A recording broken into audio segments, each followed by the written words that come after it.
How many running backs can the Buccaneers possibly sign? What AFC North receiver represents a great buy in Dynasty and Redraft leagues right now? And which NFC East tight end is primed to break out in 2021? Plus, 2020 five-time FFPC high-stakes Dynasty champion Craig Higgins joins us for a discussion on the 2021 rookie class, Patriots tight ends, and much, much more. We've got a great show for you. Ezekiel Elliott is here. I'm Eric Balkman. Stick around. Your high-stakes fantasy football hour starts now.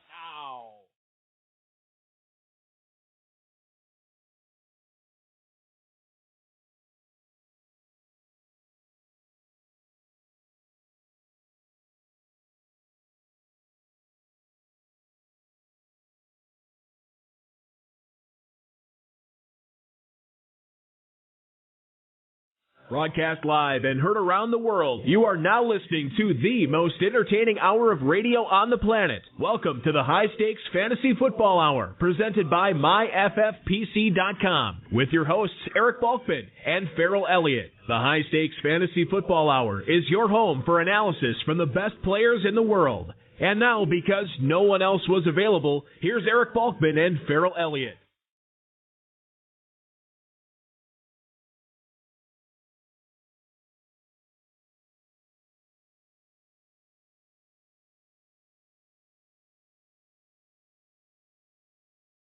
Robbie.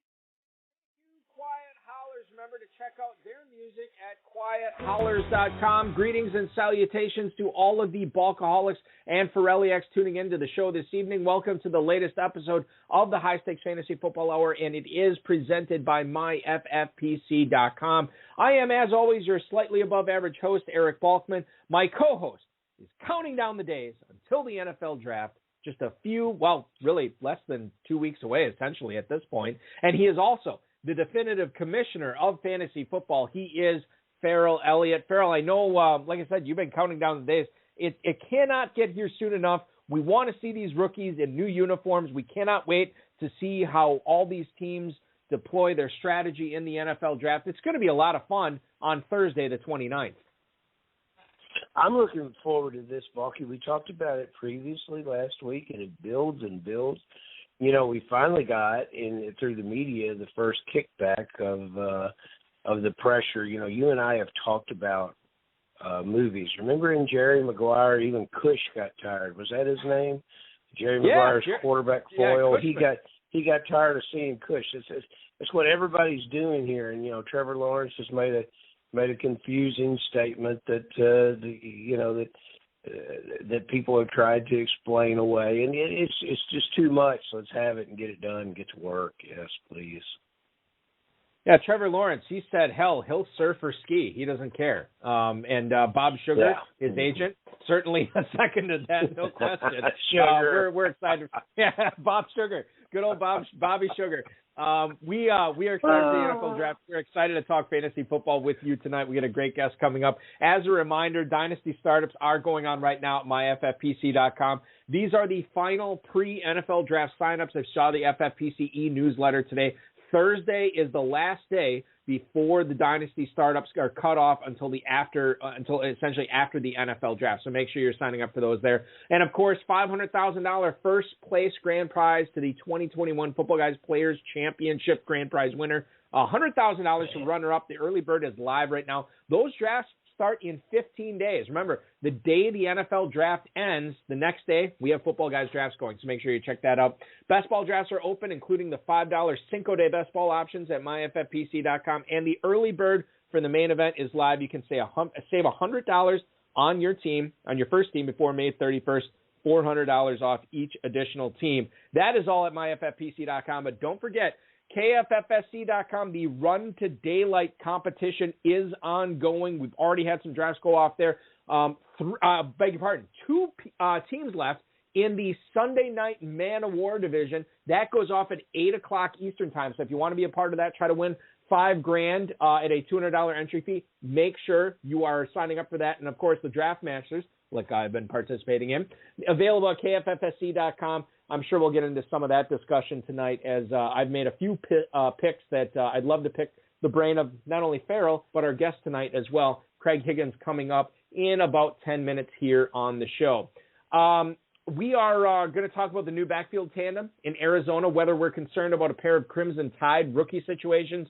And then, as I said, Craig Higgins is going to tell us how he's been able to take down 5 FFPC high-stakes Dynasty Leagues, his thoughts on Ezekiel Elliott, his take on A.J. Brown from a Dynasty perspective, and much, much more. Shout out to the chat room tonight. We got an all-star lineup in there. Hudson Kern-Reeve, Rob Vieira, Dave the Dizzle Gerzak, all in there amongst others right now. We're gonna get to all your questions you guys might have in there tonight, as well as all the tweets that you send to @HSFFR, to @Eric Balkman, @J Farrell Elliott, and don't forget about KFFSC.com, as I mentioned.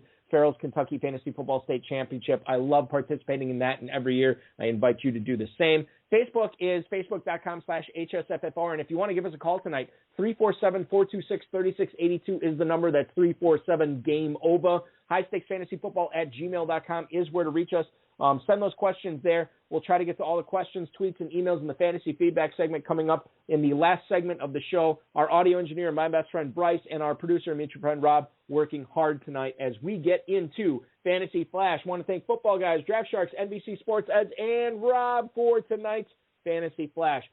Josh Weinfuss on Twitter tweeted it out earlier this week that the Arizona Cardinals have once again, this isn't even news at this point when the Cardinals sign a free agent, because they've been doing it like a bodily function pretty much the last 3 months. They signed James Conner, who used to be a running back for the Pittsburgh Steelers. It is a 1-year, $1.75 million contract. Of that $1.75 million, $1.25 million is guaranteed. Now, it was a bad 2020 season for James Conner, but his old running backs coach, James Saxon, is indeed working with the Arizona Cardinals right now. You got to believe that he is probably going to be taking a lot of first and second down work away from Chase Edmonds. Remember, Kenyon Drake is now with the Las Vegas Raiders. Edmonds is probably going to still be the pass-catching back, you would think, for the Arizona Cardinals, but James Conner probably going to be the goal line guy there. He is 25 years old. He missed 9 games over the course of the last 2 seasons. Farrell, as I look to Fantasy Mojo's website right now, that's Darren Armani, who does a great job compiling all of the ADP data for best ball leagues, for dynasty leagues, for Football Guys, main event, everything that he does right there. Over the last 5 days right now in best ball leagues in the FFPC, James Conner is currently going as running back 41 at the 1105. He has gone as high as the 907. Conner obviously would be able to step in and be a 3-down running back if Chase Edmonds were to go down. How are you treating him in best balls right now? Does the 11th round seem right to you? Does it seem too low? Does it seem too high? What are your thoughts on James Conner for 2021? I'm wishing I had pulled the trigger before the signing because he was going naturally even deeper. He's a player, Balky, that I think everyone routinely undervalues. You know, you mentioned his 2020 campaign. But he's still a very young back. In 2018, he rushed for 973 yards, 55 balls that he caught. He's never averaged less than 4 yards a carry, 4.5 back in 2018. He's a consistently good performer. He's not flashy, but, you know, there's been running backs before in this league been very, very successful, not flashy. Yes, I'm in a couple drafts now, and as soon as we push into those double-digit rounds, I think I'm going to be targeting James Conner. I've never had him much, but, you know, he's a guy that's overcome a lot of disadvantages to play football. His heart's in it, and a new place. I watched his press conference, his introduction to the media there in Arizona. I think he's going to blossom in this new environment. You know, I'm kind of with you on that. Considering with the investment, it's all about the investment, right? What do you have to give up to get this player? And currently, running back 41. I mean, okay, as the math speaks here, that would mean he is your number 4 running back. I think you can do a lot worse than James Conner as your number 4 running back right now. Currently going after Tony Pollard, David Johnson, Zach Moss. Currently going right before Naheem Hines, Gus Edwards, and the rookie Michael Carter. So I think that there's a lot to like with James Conner as far as his value goes right now, Farrell. And I'm with you. I think I'd be on him at that point. As long as we're talking about running backs here, let's talk about a team that seemingly cannot get enough of them, and that is the Tampa Bay Buccaneers. Greg Allman reported earlier this week from The Athletic that the Buccaneers have indeed signed running back Giovanni Bernard. And according to Allman, it was because the team's running backs previously had a problem with the dropsies in the passing game. No backfield had a higher drop rate, which was just under 15%, than Tampa last year. The league's average drop rate was 6.6%, so this is pretty significant. Leonard Fournette, 47 targets, 7 drops. Ronald Jones, 42 targets, 5 drops. Keyshawn Vaughn, the much ballyhooed rookie, he had 10 targets, but he dropped 3 of them. And this was a problem because Tom Brady loves the check down. We saw what he did with James White in New England. The Buccaneers certainly wanted to make sure that this was going to be not only not a weakness, but maybe a strength this season as well. So Jones and Fournette probably still going to factor heavily into the Buccaneers' backfield, you would think, this year. But Giovanni Bernard is not a letdown in pass protection. And certainly when Pro Football Focus gave Giovanni Bernard its 7th highest pass blocking grade out of 70 graded backs last season, Ronald Jones, by the way, 44th in that metric, Leonard Fournette, 65th. There's certainly a lot to like about Giovanni Bernard. But, Farrell, my contention here with Bernard is because there is a lot to like about Bernard, there's a lot less to like about Ronald Jones, there's a lot less to like about Leonard Fournette. I think this is a mess right now, and I'm kind of staying away in best ball drafts for these Buccaneers running backs. You know, Bucky, you can't be with the Cincinnati Bengals and not be a positive person and a positive player for 8 years. This kid is the basic definition of professionalism. It couldn't be a better addition to any team, especially this team. And you question these other guys with their hands. You know, despite his receiving skills. He had 1 fumble in the last 829 carries before that Week 14 game against Dallas, I think it was. He played behind a completely terrible offensive line in Cincinnati, and he sort of held together. You know, we're right down the road from Cincinnati, so we get a great deal of that press here in Louisville. He sort of held together the presentation of this team when they had a lot of knuckleheads on this team. I think the Bengals will really regret letting him get away. I think the best ball drafters should target him and the classic leagues and our upcoming football guys drafts. You could do a lot worse with a 18th, 19th, 20th rounder than Giovanni Bernard. Yeah, and that's the thing, you know, it's a you know, oftentimes as fantasy drafters, we draft the unknown, we draft the shiny new toy, we draft the guy whose ceiling we don't know. But Giovanni Bernard, we kind of do know his ceiling, and it's been pretty good. Running back 65, 22nd round of best ball drafts over the last 5 days, not going any higher than the 1501. Yeah, take a stab, see what happens. It's the defending Super Bowl champs. I understand that, but Leonard Fournette, Ronald Jones, they're both free agents after this season, as is Bernard. And from a best ball perspective, it's worth getting a piece of that backfield, and why not get the cheapest part, as is Giovanni Bernard right now. Keeping it on the running back tip, Atlanta has been in the news this week. They waived Ito Smith. 1 year remaining on Ito Smith's rookie contract. That was too much for Atlanta's stomach, apparently, which is really weird because, you know, Todd Gurley's a free agent. They don't have him anymore. They did go out and sign Mike Davis, who, as it stands right now, is the starting running back for the Atlanta Falcons. This was going to be his age 26 year in the NFL for Ito Smith, but he hasn't really lit the world on fire, both as a runner and as a receiver. 5.7 yards per catch. Ito Smith probably going to catch on somewhere else, but I don't think there's any fantasy knowledge here, Farrell, or fantasy benefit to drafting Ito Smith. The reason I bring this up is because Atlanta went out and signed Mike Davis, and they don't have a whole lot in the backfield. You got to believe that Atlanta is going to be going running back probably somewhere on day 2, and that could be whoever that player is, could be a very, very high pick in rookie drafts right now. Are you seeing this situation the same way as I am? Of course, Balky. You know, and Ito Smith, I was surprised when the Falcons drafted him that highly. I really was. I was very familiar with the player, running back out of Southern Miss. Romario Smith is his real name, and with a name that rolls off the tongue like that, I would his next place they should demand that he be called Romario. So Ito just doesn't work for me. But nevertheless, he turned in great college performances against the likes of Louisiana Monroe, Marshall, Texas Southern. But, you know, he came here to Kentucky. I was at that game live, and he failed against the SEC his senior year. He did poorly against Tennessee. Those were the Southern Miss 2 big games, and he was basically invisible those games. So then he goes to the NFL. I was surprised the Falcons picked him, and when I was facilitating drafts in Kentucky that year, you know, and a drafter announced Odell Smith, I was surprised there. I was surprised to see him picked up on the waiver wires.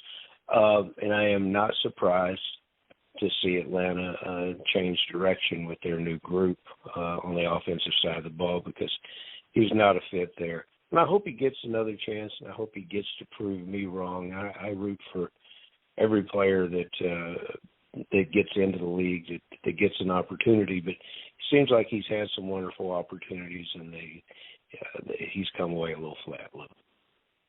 Yeah, you know, he has, and I'm with you. I'm rooting for him for sure, and we'll see what happens as far as where he catches on going forward. But this is a golden opportunity for maybe Najee Harris, maybe Travis Etienne, maybe somebody else in this running back class to really grab a hold of a huge opportunity for fantasy purposes in that Falcons backfield to be a difference maker just right away as soon as 2021. As long as I brought Najee Harris up, and I know we got Craig Higgins coming up here in just 1 minute, ladies and gentlemen. Before we get to him, I do want to talk about Ian Rappaport's report about the Alabama Crimson Tide, Najee Harris and Devontae Smith. Now, according to Rappaport, there are, quote, no concern about Harris's injured ankle, and he also said there's no concerns or no long-term issues, I beg your pardon, with Devontae Smith's dislocated finger in which he tore ligaments. Now, Harris's ankle is not expected to affect where he gets selected in the 2021 draft. Harris, if you remember, 2,670 yards along with 50 touchdowns in his last 2 years at Alabama. He did not play in the Senior Bowl in January when he was recovering from this ankle injury that he actually injured when the Crimson Tide beat the Buckeyes in the national championship game. You would like to think that if there is a running back going in the first round this year, Farrell, it's probably going to be Najee Harris. Devontae Smith certainly going to be a high first-round draft choice as well. How do you view these players in regards to their injuries? Is that affecting the way that you're drafting them in Dynasty Leagues at this point right now? Or is it kind of a non-issue for you and much ado about nothing as far as Harris and Smith go? Well, you know, we trust Ian on this show, so we're going to listen. We're going to listen to the Rappaport report because he's right on top of everything. But yeah, I'm going to draft this player every time I get a chance. I love what this player brings to the field: balance, body control, vision. He's got a powerful core, field awareness. You know, when I look at this first round, yes, I think he goes in the first round. How? The Pittsburgh Steelers. I mean, everybody thinks this player may be on his way to a Hall of Fame. How do the Pittsburgh Steelers pass on this player? How do the Buffalo Bills, who I think are still looking for a lot of help at that position, how do they pass on him? And we just talked about what the contractual situation is for the running backs in Tampa. They're at the 32nd spot. They've re-signed everybody they need to re-sign. How do they pass on him?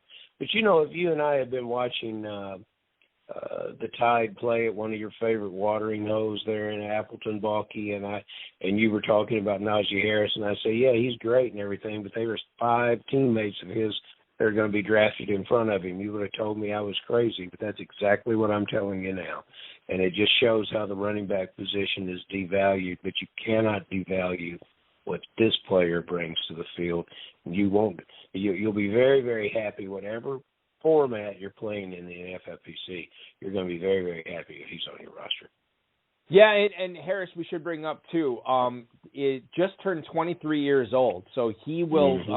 He's not exactly the youngest guy in the world. However, when you consider like the other big running back that has been nominated as a potential first-round pick, Travis Etienne, he actually just turned 22, so not exactly the youngest of running backs either. Although 23, man, I think Najee Harris is like 2 months older. It's something insane. We talked about it. I can't remember if it was this show or the road of his High Stakes Lowdown. We talked about how Najee Harris is like 2 months older than Cam Akers, which is insane to think about when you consider where Akers is being drafted and where Harris is going to go. But age as they say, ain't nothing but a number. And plenty of numbers that I want to get to right now. Well, the first number is 5, because that is exactly how many high-stakes fantasy football dynasty leagues our guest has won over the course of his career right now. He's actually been playing in a high-stakes Friends League for 35 years, and he's won it 8 times in those 35 years. He's been doing Football Guys Players Championship drafts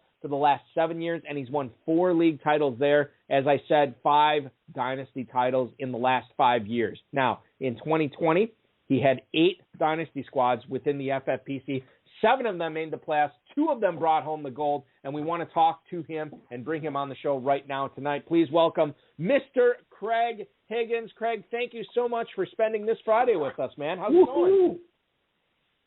Hey, guys. Thanks for having me on. Really appreciate it.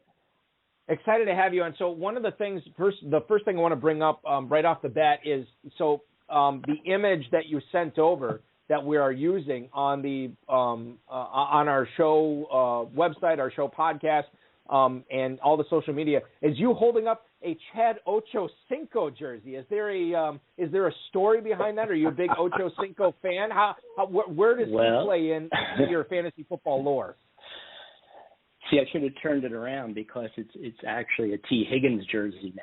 Oh, and, even better. Bucky. With Higgins being my last name, it was either him or Rashad. So, Craig, I figured that one out before Balky did, and I'm really loving the fact there. I'm sitting there with a bit of a glow. The brains on this show. There's never been a question about I missed that the first time I looked at it, but as soon as he said that tonight, I figured it out. You know, it just goes to show you, Balky, that the Bengals have a future, and it's with Higgins. That's all I'm talking about. Okay, well, Farrell, listen, I know you want to talk about Higgins. We do have an email coming in from a listener coming up later, and we'll talk about T. Higgins plenty then. So I want to save that conversation. Right now, the Dizzle wants to know in the chat room, he wants to know how many dynasty shares of Rashard Higgins do you own, Craig? Rashard Higgins, is he well owned in all your dynasty teams, or did you shy away from him?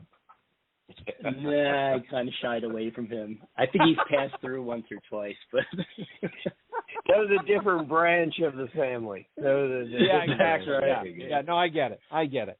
All right, we're going to get into plenty more quote-unquote serious fantasy football conversation with you, Craig, as we go on this evening. But before we get into that, can you tell the listeners what you're doing for a living right now? Sure, yeah. I'm a CFO for a prosthetics company in Mount Sterling, Ohio, which is just out of Columbus. My wife and I moved here last year, and we really, really like Columbus, really enjoying it. So, got a lot of Browns, Bengals, and Buckeyes last year. I was just saying, that was my next question. Football capital of the world, baby. Congratulations. Well, it sure is. That way. Yeah. And that was my next question for you, Craig. Like, given that you just moved right outside Columbus last year, are you a big Buckeyes guy? Do you follow Ohio State closely? Honestly, no. I grew up a Michigan fan, so it's better, right? I mean, we actually live about 3 miles from the stadium. That's Desmond Howard, Tyrone Wheatley, Peoples-Jones territory, right? That's what you were all about. Got it. Exactly. Well, just keep holding up that Higgins jersey then. We'll get back to that. We'll have to introduce you to Jason Kahn and the Shocker Group and see if they can bring you around to Vienna. Okay. I have a question, and it is a very serious fantasy football question, because I kind of struck gold a little bit when I held my nose and drafted David Montgomery last year. He was available late, and he was on the board, and I said, all right, I'm going to take him and help me win a league. What does the return of Cohen and the signing of Damian Williams mean for our David Montgomery? Can he replicate and go beyond what he did last year, or are we going to see some productivity and fantasy scores decrease? Yeah, I mean, he's definitely going to lose some targets. I mean, you would think between the two of those new guys, or, Cohen coming back and Williams coming on, that he's not going to get the passing opportunities that he had last year. And, even towards the end of the season, he had a lot of volume. I don't necessarily think it's a bad thing that Williams came in. I think it can kind of keep him fresh and maybe get him more efficient with those carries. But overall, I don't see him duplicating what he did last year. Strictly on the fact that he's going to lose the targets and his volume should go down a little bit. Having said that, I still think he's a guy.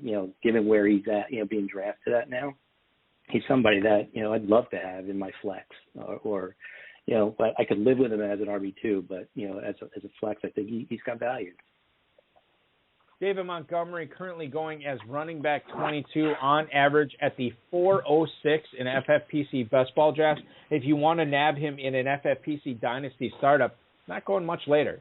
In fact, running back 23 in a dynasty startup, but up to the 404 on average there is Montgomery. I want to talk about Odell Beckham here now with you, Craig, just for a second, because I like 2 days ago, yesterday, I can't remember, in a best ball in Kentucky, actually, at KFFSC.com, I drafted Odell Beckham as my number 3 receiver. And I'm kind of wondering, and you could talk about this from a dynasty perspective, from a best ball perspective, however you want to attack this.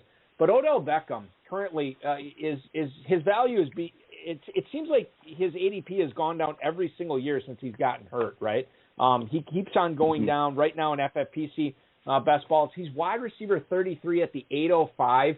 Is that a price that you would be looking at acquiring him in best ball leagues? Have you floated any offers for him in dynasty leagues? How do you view Beckham's 2021 as far as dynasty goes? Is he about to improve his value, or is it going to go the other way? I think he improves his value. Like I told you, I saw a lot of the Browns last year, and they, as a team, they pretty much evolved as the season went on. I think Baker got a lot better, a lot more efficient. And I know, everybody says once Beckham went down, that's when things kind of opened up. But the way I see it, I think he'll plug right back into there. I mean, he's still an alpha receiver. He has the ability and the talent to give you a wide receiver one, season, and getting him at wide receiver 3 prices. I mean, that's a no-brainer to me.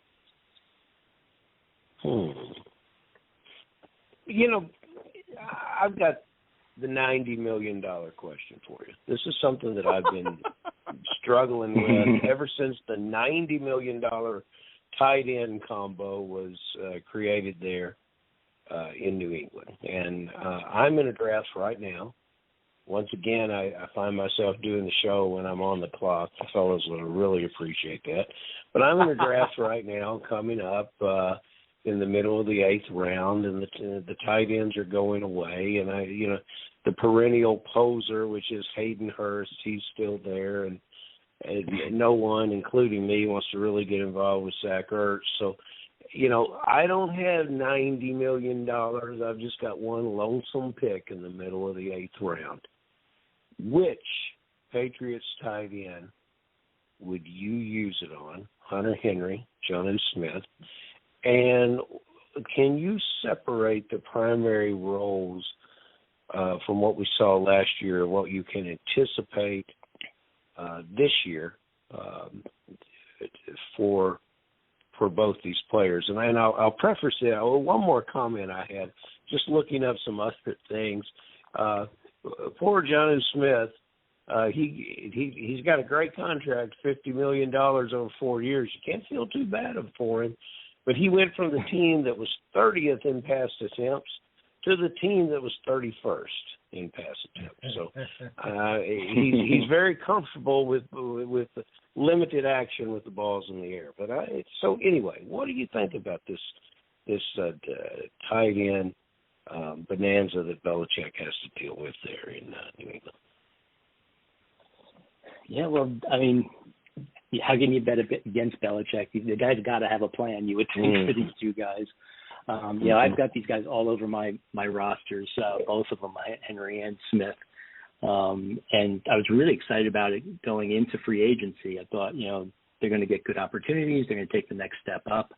And, when Jonnu signed with the Patriots, I was ecstatic. And then that quickly dissipated the next day when Henry signed with the Patriots. Having to pick one over the other, though, I've pretty much leaned towards Jonnu. only because of he's got a little bit more of a commitment. I think he's a year younger. He's performed well, I thought, in Tennessee, with those limited targets. And I do think he'll get a little bit more here. I think, Belichick has always evolved, right? And he'll work with what he's got. And he went after these two guys for a reason. And I think he'll do something with that. And I don't have any illusion that they're going to get back to Gronk and Aaron Hernandez levels, but I do think they'll both perform decent. Well, we know we're looking at a lot of 21 personnel. I was shocked, really, to find that Hunter Henry approached 40% lining up in the slot with San Diego last year, with the Los Angeles Chargers last year. Now, which player do you see in the role of more of a downfield receiver amongst these two? I'd still lean towards Jonnu, I think. Just from what he's done with the Titans. So back to my 8th round draft pick. So and your answer seems to be as nebulous as mine in my own head. So should I just stick with Zach Ertz and Hayden Hurst and say the hell with it? Yeah, maybe. Unless you can get the next one in the 9th round. Hedge your bets. Okay, and we're talking with Craig Higgins, by the way, ladies and gentlemen, a 5-time FFPC high-stakes Dynasty League winner here on the HSFF Hour tonight. We've been talking that the chat room's hot and heavy about Kyle Pitts potentially going to the Dallas Cowboys. Hudson Reeve is a big Cowboys fan, and he'd love to see him in a Cowboys uniform, just not at the price that the Cowboys would have to give up to trade up to get him in the draft. But that offense is loaded right now. You got Prescott, you got Gallup, Amari Cooper, CeeDee Lamb. But then you look in the backfield, and there's Ezekiel Elliott. And it seems like a lot of people are kind of down on him in comparison to where they were on him last year. Ezekiel Elliott was kind of going as the 103, the 104 in drafts last year. He has slipped in FFPC best ball right now. He is going at the tail end of the first round, sometimes falling as late as the 202, at least within the last 5 days. He's gone that late. Are you also not excited about his prospects for 2021, Craig, or do you think Elliott represents a good buying opportunity for fantasy owners right now? Actually, I do think he's a good buy at that price. If I'm getting him in the 2nd round, I think I'm pretty happy with that.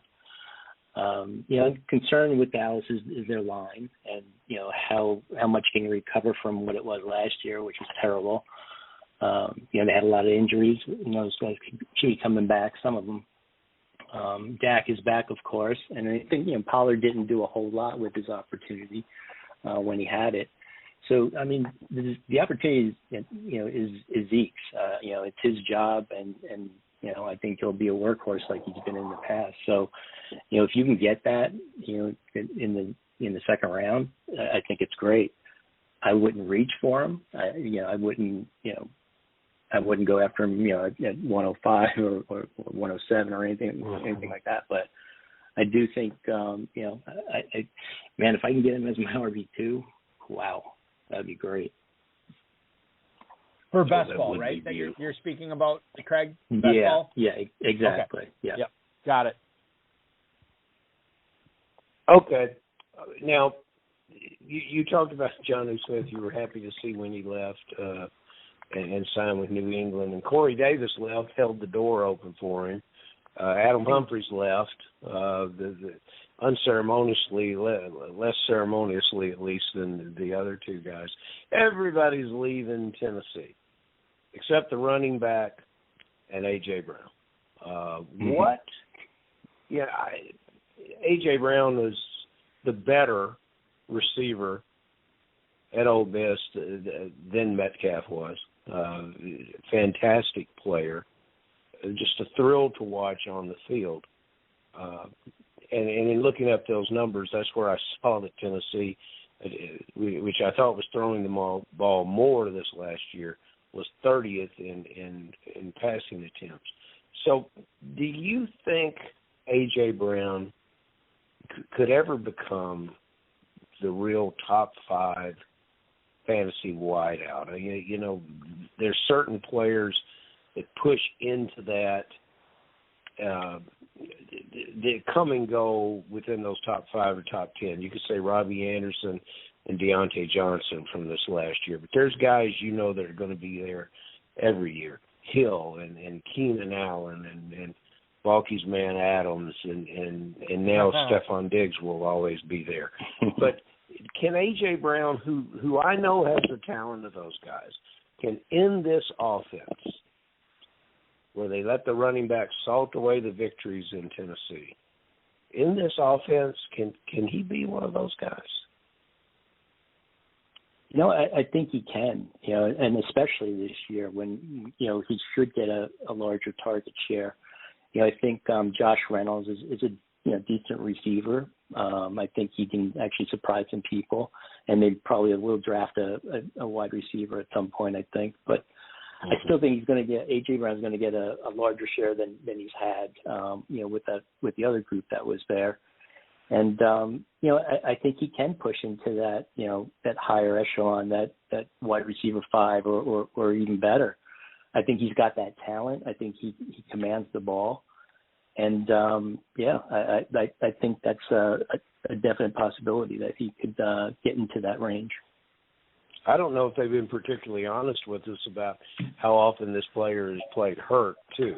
And if he could get... Well, you know, I think that's the other missing aspect of this. If he is completely healthy, maybe you're right. Maybe he does fall in that top 5. Yeah, I mean, he missed 3 games last year and had surgery on both knees. So, you know, imagine what he could do healthy. Well, and that's a good point too to bring as far as dynasty goes, Craig. You know, knowing the issues that A.J. Brown has not only had on the field with injuries, but you know, in the training room and in the operating room, is he a smart sell in dynasty right now? Would you be looking to get rid of him, given that maybe his career won't be as long as many previous upper echelon wide receivers? Yeah, that's a good question, but I think he's early enough in his career, and he's good enough, and you know, he played through that last year admirably. I think you've got some good years left out of AJ, even if the knees do deteriorate after a while. I wouldn't be selling him at this point. We're talking with Craig Higgins, the 5-time FFPC Dynasty champ. This is an FFPC podcast, so contractually we have to start talking about tight ends here at some point, and I'm going to bring up Evan Engram. He is being selected as a top 10 tight end in the FFPC right now. As far as Dynasty goes, Craig, is this a buy for you, Evan Engram, this year? You know, we have another year of experience under Daniel Jones' belt. It looks like Evan Engram not only is going to be a focal point of that offense, the coaching staff has been talking him up as well. What about for Dynasty? Is this a guy that you should be floating some offers out and see if you can grab him in high-stakes FFPC Dynasty leagues? Well, you know, I've done that because I know I can get him cheap at this point. So, you know, acquiring for the right price obviously is you know, always a good idea. I think he's got opportunity, but, you know, he's one of those guys like Johnny Smith or Hunter Henry or, you know, a couple other guys you can throw in, Logan Thomas maybe. You know, they've got opportunity, they've got talent, and really it's just a matter of, you know, does it start shining through at this point in their career? If I've got Engram, I've also got one of those other guys, you know, on my team as well. So I want to hedge my bets when I've got Engram. I'm not going to look to acquire him to be my tight end 1 without any other fallbacks. You know, we talk about tight ends in FFPC format. Yes, you are correct. It is very important, and everyone's exhausted. You know, when you begin to talk about favorite rookies that are coming up across all formats, but the ones you most would love on your dynasty squads, because honestly, you are the dynasty guy with these 5 championships. I look at I want to tell you one of my favorites, and then I would like to hear some of your guys. But Kyle Pitts is stealing the spotlight and all the information about college tight ends, as he should. He's a terrific, terrific prospect, and one we haven't seen a player like this in a long, long time. But there is a second college tight end that I very, very much like, and that's this Freiermuth kid, the one that gets the tag Baby Gronk. And if there wasn't any pits, how much attention would you get from being Baby Gronk? But I looking over mock drafts earlier today, and Balky's great friend Charlie Casserly has Freiermuth also as a first-round tight end. So I am anybody else that you think might be a sleeper that's hiding right there in the light of day, or anyone that you think might get drafted into such a special situation that he's an immediate start in fantasy and a guy that you can really, really count on. Yeah, I think the guy I would look to for that would be Trey Sermon. I saw a lot of him last year, watching the Buckeyes, and he ran hard. He ran well. I think if he gets into the right situation, I think he can surprise a lot of people, and I think he could actually be a starter in the NFL. Sermon's your guy. What about at wide receiver? Do you have one over there?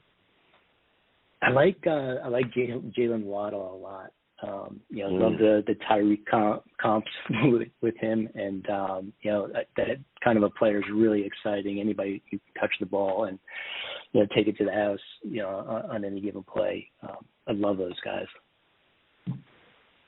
Yeah, those are a couple of good ones. Yeah, talking with Craig Higgins, and I feel like Craig, the conversation with Trey Sermon has kind of picked up a little bit right now. Like there's a lot of people out there that are a believer in him. It may or may not have something to do with a certain rookie scouting portfolio that was released about 2 weeks ago. It may not have anything to do with that. I don't know, but Trey Sermon certainly is going to be an interesting. Yeah, he's going to be an interesting player to monitor once the NFL draft gets here for sure. Let's get to a couple of emails here that we have for you tonight, Craig. The first one, this is the email I was talking about at the top of the show with Higgins. This is from Bill in McAllen, Texas. He writes, are you buying into the T. Higgins hype, or does Tyler Boyd represent the better value for me in my Dynasty Leagues? Now, and by the way, Bill in McAllen, Texas, thank you for the email. Before you answer this, I want to give you the ADPs right now in FFPC startups for these players. T. Higgins is currently going as the wide receiver 12 at the 402 on average. Tyler Boyd, as far as Dynasty startups, wide receiver 37 at the 802. So if you're looking at Bengals receivers, Craig, is Higgins the guy that's worth paying up for, or are you going to wait around and draft Tyler Boyd for the value later on? Yeah, I think I'd stick with my shirt and then go with Tyler Boyd on my team. To me, Higgins is just too high. It's just too much of a price. I mean, I'd rather have Michael Thomas, Chris Godwin, those guys that are going after him. And then Boyd at 37, 36 in startups, I think is a great value. Part of my hesitancy with Higgins would be the quarterback situation. Everyone assumes that Burrow's going to come back and just be fine, and I hope so, but I don't know. Yeah, I got a buddy at one of my at my office, my day job, Farrell. BK Stir Fry is what we call him on my local radio show, and he says everybody's sleeping on Burrow this year. Everybody's saying, Burrow is going to come back. They've addressed the offensive line. They're going to continue to address the offensive line. They're going to they've got Higgins ready to step up. Tyler Boyd's there. They have the weapons. Mixon is going to be set free with no Giovanni Bernard. He's going to be a huge weapon. Lord. And you look at Burrow as far as let's just look at it from a best ball standpoint. Right now, Joe Burrow is quarterback 11 at the 704. To me, I'm kind of with you, Farrell. I think that's a little bit too high given how serious that knee injury was. Craig, how do you're in Bengals country. How do you feel about Joe Burrow right now going as quarterback 11 in the early 7th? Yeah, I'd shy away from him as well. There's just too many other good quarterbacks or too many good options to take that kind of risk. I hope he does well. I hope he comes back, but I'd be hesitant. He's a great story that we're all rooting for, but yeah. He is. But, I mean, like, you look at who you can get after Burrow. Tom Brady is going after Burrow. Ryan Tannehill is going after Joe Burrow. The rookie Trevor Lawrence, Matt Ryan, Kirk Cousins. I mean, I guess we're kind of drawing a line here with Kirk Cousins because of the upside with Joe Burrow. But I think anybody who is thinking about drafting Joe Burrow in the 7th round, you'd be wise to before you click on pick or before you click on that draft button, you might be wise to reconsider just one more time before you actually do it. One more email here for you, Craig. This is Jim in Wilmington, Delaware. He says, "What's up, Craig? I was thinking about picking up a Dynasty team this year for the first time. What do you like better about Dynasty Leagues than you do about the redraft ones you participate in?" Jim in Wilmington, Delaware, thank you so much for the email. So this is, I mean, I guess the obvious answer here for you, Craig, is you win Dynasty Leagues. You had a lot of success. That's one thing I like about them. That's always fun. Yes, that is, winning is fun. Winning is fun. Money is fun. It's always great. What do you like maybe about the strategy and the way you attack the Dynasty Leagues and everything that's involved in Dynasty Leagues? What do you like better about that format than redraft? Yeah, the thing I love about Dynasty is the continuity. The whole year I'm doing something with the team, right? You're getting ready for free agency. You're getting ready for the rookie draft. You're doing cut downs. I stay involved with it. Whereas a redraft, it's one and done, and wait for next year.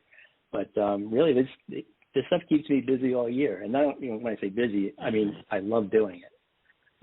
So that's what I like about Dynasty. Is really just it fills the year for me. You live with it. It's a companion of yours. You go forward with it. I hope that I find some modicum of success like you have as I prepare to draft my first Dynasty team ever. And this is been great for me to have you successful Dynasty players here, because I want to talk to you about who you would like to acquire right now this year, either through a rookie draft or through a trade, and who is someone that you are going to be Mr. Slick Higgins and deal off to someone else within your 12-team league. Well, you guys brought it up earlier with the Cardinal running backs. I mean, I like having those kinds of guys on my team, right? They're not going to be expensive, in comparison to, to RPA1 32s. They're guys that you can fit into a flex. Spot starters, and I think they'll both have a good degree of success. So either one of those guys I'm looking to get right now. On the sell side, I guess Melvin Gordon's a guy that I'm kind of soured on. I think there's a possibility that Denver drafts another running back, or the wheels just start falling off for him. And that would be a guy I'd be looking to dump out of. Gordon. That's smart. I mean, that just makes perfect sense. And I've always, and Craig, like, call me out on this if you disagree. But for me, I've always, as far as Dynasty goes, I've always been of the belief that I don't mind getting rid of a running back 1 year too early. But receivers, I tend to hang on to maybe 1 year too late because I think you can squeeze some more value out of there than my fellow owners at least have realized over the course of, my Dynasty participation. Is that how you kind of approach it too? Are you willing to get rid of running backs, while they're still performing well and maybe hang on to receivers a little bit too long? Or are you trying to get rid of both, a year too early while you can still get value on them? I think I'm in more of the same camp. I'm going to hang on to the receivers longer. And that's kind of what I said with AJ Brown. He's a guy I want to hang on to, even with that possibility of his knees going bad. But the running backs, I don't have a problem, missing out on a year to get some, to get full value back. It makes sense to me, Farrell. I'm sure it makes sense to you, and hopefully it makes sense to all of our listeners out there, too, because I think we were treated to some good best ball analysis, some good dynasty analysis from our guest tonight, Craig Higgins, the 5-time FFPC high-stakes Dynasty League champ. Craig, listen, thanks so much for making a little bit of time for us on a Friday night. I know you're knee-deep into dynasty preparation with rookie drafts coming up in just a few weeks here with the FFPC. Thanks so much for letting us pick your brain, and we can glean some knowledge from your championship mind. And hopefully the drafts go well for you this year, and hopefully the ball bounces your way this fall and winter. Thanks again, man. We really appreciate it. Hey, thank you, guys. I really enjoyed it as well, and I appreciate you having me on.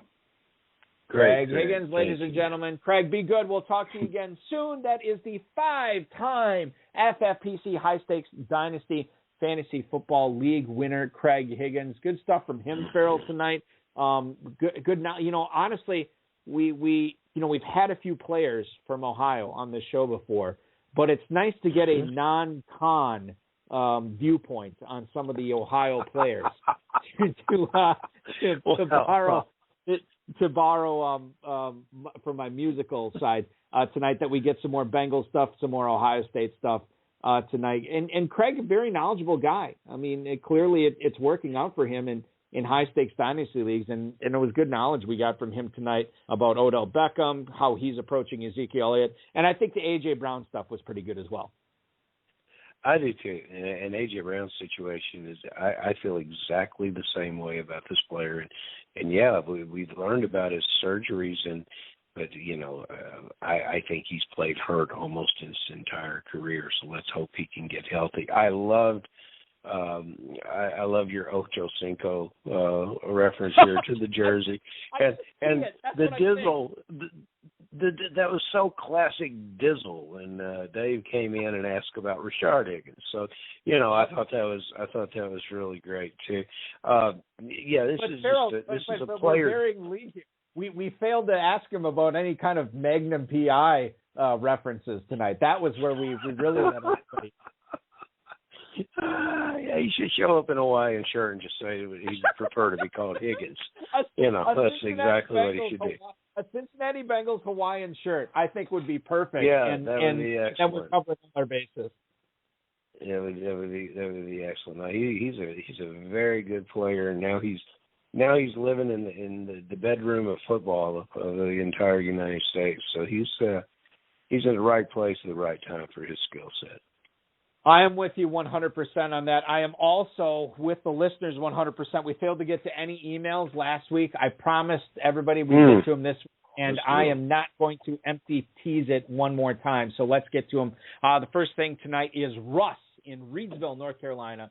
He writes, now that Robbie Anderson has reunited with Sam Darnold in Carolina, what are the chances he becomes the receiver to own over DJ Moore for the Panthers? Thank you, Russ in Reidsville, North Carolina. I'm going to let everybody know, as far as best ball goes with these players right now, Robbie Anderson, over the last 5 days, he has ascended to wide receiver 37, going on average at the 906. Now, DJ Moore, a little bit of a different story as far as his ADP goes, still very high, wide receiver 16 at the 502. So, Farrell, knowing that Sam Darnold really had a good connection with Robbie Anderson in New York, do they continue that in Carolina? Is DJ Moore kind of a fade right now, and maybe Anderson's the guy to target, or are you not buying into that so much? How are you handling these Carolina receivers?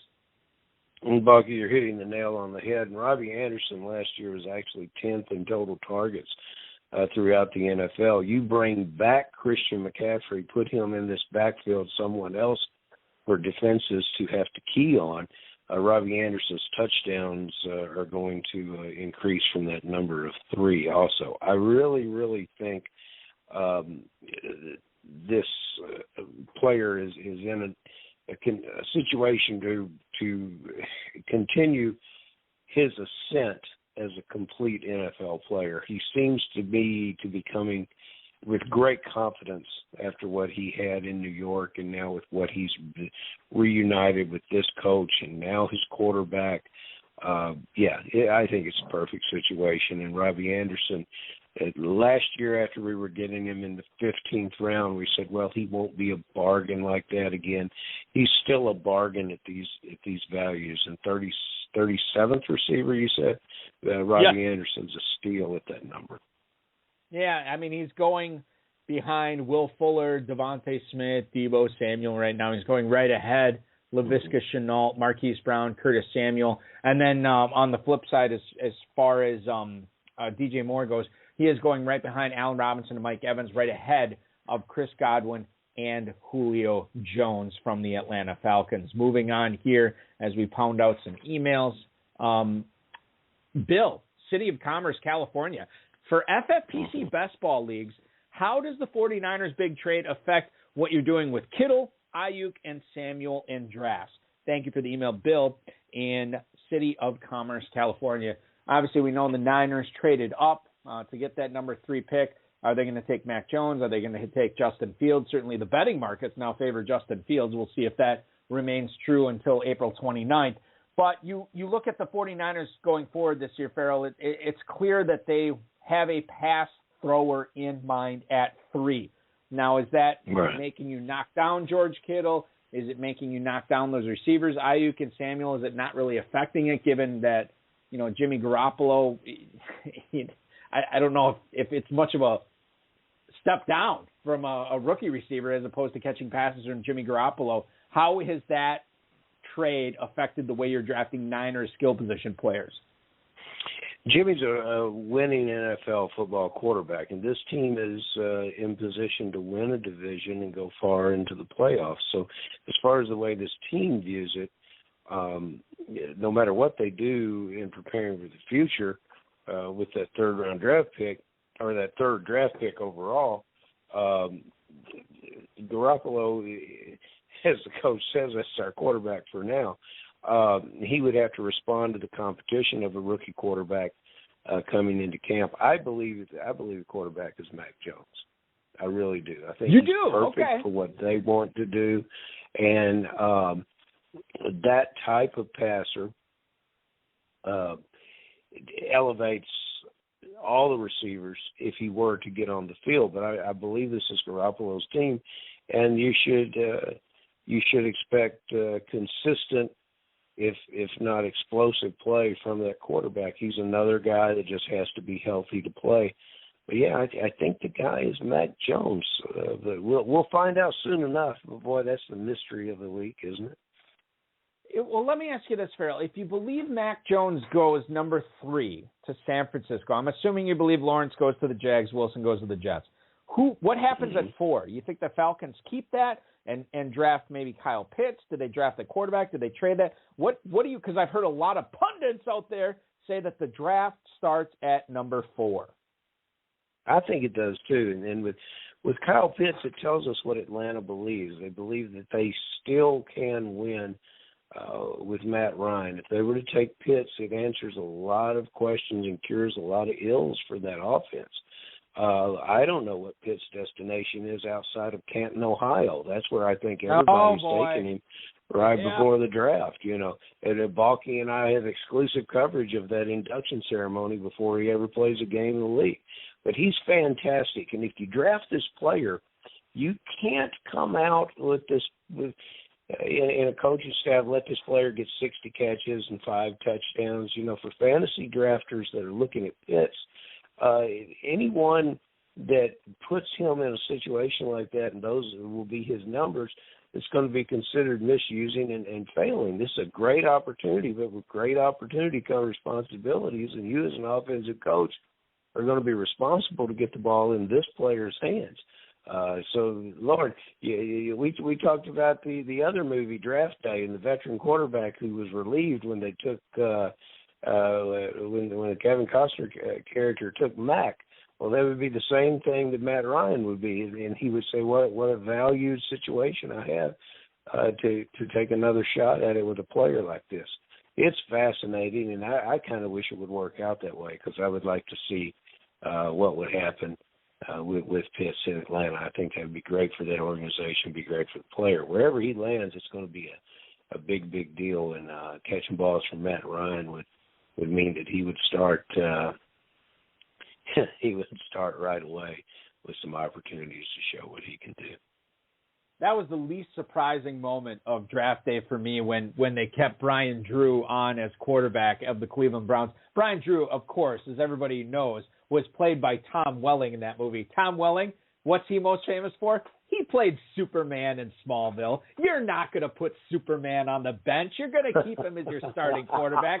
You take Vontae Mack number 1. We all knew it was going to happen. And by the way, there's been some disputed, I'll grant you that, reports of not only Tony Gonzalez and Antonio Gates, but also Kellen Winslow and Rob Gronkowski all wearing Kyle Pitts pajamas to bed over the last month or so. So clearly we know who the king of the tight ends is, or who will be the future king of the tight ends, as it were, with Kyle Pitts going forward. All right, one final email here before we let you go. Mike in Elgin, Illinois. What's up, Balky and Farrell? Oh, this is perfect.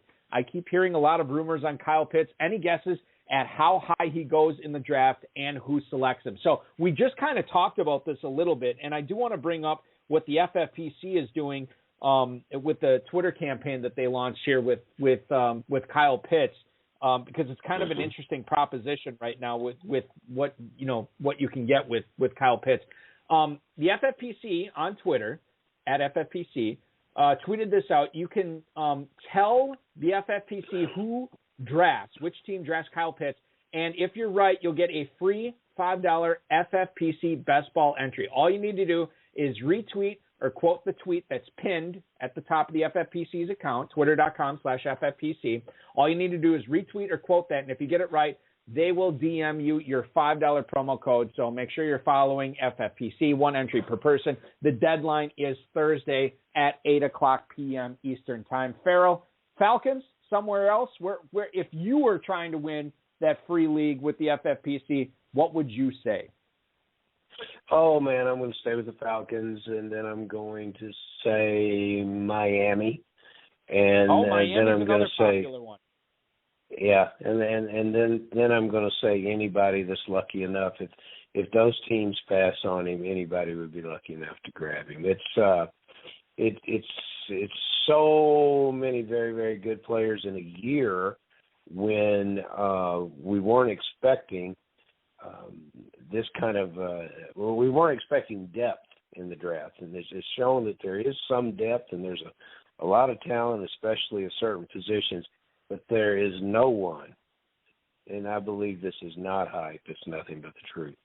There's no one that can create as much excitement as this player, and he's going to challenge coaching staffs on how they have to use him, and we're going to see if they can be up to the task. Farrell, I've had a lot of great times in my life, a lot of good days in my 41 years on this planet. Of course, the day I married my wife, both the days when my firstborn came into the world, when my daughter came into this world. But I'm going to tell you this right now, and I don't think I'm exaggerating. If the Jaguars surprise everybody and take Kyle Pitts with the first overall pick in the NFL draft, no question, that evening will be a top 10 day in my life, and I would love to see it. It's probably not going to happen, but I'd still love to see the Jaguars being the Jaguars, drafting Kyle Pitts with the first overall pick in the draft. You got to believe. Let's make it happen, Jacksonville. #Duval. Can't wait for it. What a show this was tonight. We covered a lot of rookie ground. We're going to do one more final rookie show. Well, I should say that. We're going to do 2 more rookie shows. But we're going to get heavily into the NFL draft next week and the week after. And Farrell, I can't thank you enough for coming on. Of course, we're going to check out the Kentucky Fantasy Football State Championship. Remember, 2 spots left in that Man of War division for the Run to Daylight Championship. That draft is at 8:00 on Sunday night. We certainly will encourage everybody to participate in that. It's going to be a fun event. I'm already signed up for the Run to Daylight Championship. Can't wait to compete against all the listeners there. Thank you so much, my friend. Have a great weekend, and we'll talk to you next Friday, man. Thank you, Boggy. Farrell Elliott, ladies and gentlemen, you follow him on Twitter at @JFarrellElliott. You follow the Kentucky Fantasy Football State Championship on Twitter at KFFSC.com. And, of course, check out all the great leagues at the KFFSC. Remember, not just the Run to Daylight. There's main events posted. The big payback is up there as well. Auction, the I Want Vegas, Dynasty League. There's a Dynasty League up there you can sign up for and compete there as well. And, of course, the Draft Masters Leagues, which I'm in one right now. And I'll probably pop in another one, I'm sure, shortly. So make sure you're registering there. Ladies and gentlemen, that is going to be your High Stakes Fantasy Football Hour for April 16th, 2021. I want to thank Craig Higgins, Ezekiel Elliott, the FFPC, Rob Bryce, and, of course, each and every one of you for listening to the program this evening. Now, we will be back next Friday. I promise you that, 10/9 Central. Our guest, 7-time Football Guys and Dynasty League champ Bob Riefenberg will join us. Going to be fun to pick his brain, not only with best ball stuff, but as far as rookies go and what he's doing with his Dynasty Leagues, who he's buying, who he's selling, who he's trading away, who he's acquiring. That will all be coming up next Friday. Remember to register for the FFPC Best Ball Leagues today, myffpc.com. The Dynasty Startups, remember, the last Dynasty pre-NFL Draft Startup goes off on Thursday. The 2021 Football Guys Early Bird is live. All you need to do is sign up for your teams there and make sure you do that before June 30th. Draft them before July 15th. You will get a free $35 FFPC credit put into your account. They will do that up to 3 times for you as well. That's over $100 in savings. Make sure you're taking advantage of that. Remember, you can also save $100 on the FFPC main event today as well. $100 off your first team as long as you're in on the early bird. And then $400 off each additional team after that. That is the best deal you're going to get on the FFPC main event all season. And as I said before, the Kentucky Fantasy Football State Championship Run to Daylight competition is out right now. You want to draft on Sunday night. Only 2 spots remain in the Man of War division, drafting at 8 o'clock p.m. Eastern Time Sunday night. What are you going to do on Sunday night? Yeah, Walking Dead's on, sure, but you can draft while you watch that. Well, if you're the Walking Dead, not Walking Dead. Thanks for listening, everybody. Your weekend starts This has now. been another episode of the High Stakes Fantasy Football Hour, presented by myffpc.com. It was broadcast live and heard around the world. Balky and Farrell will be back next week with more analysis, interviews, and advice from guests much smarter than they are. Thanks for listening, and we'll talk with you again next week.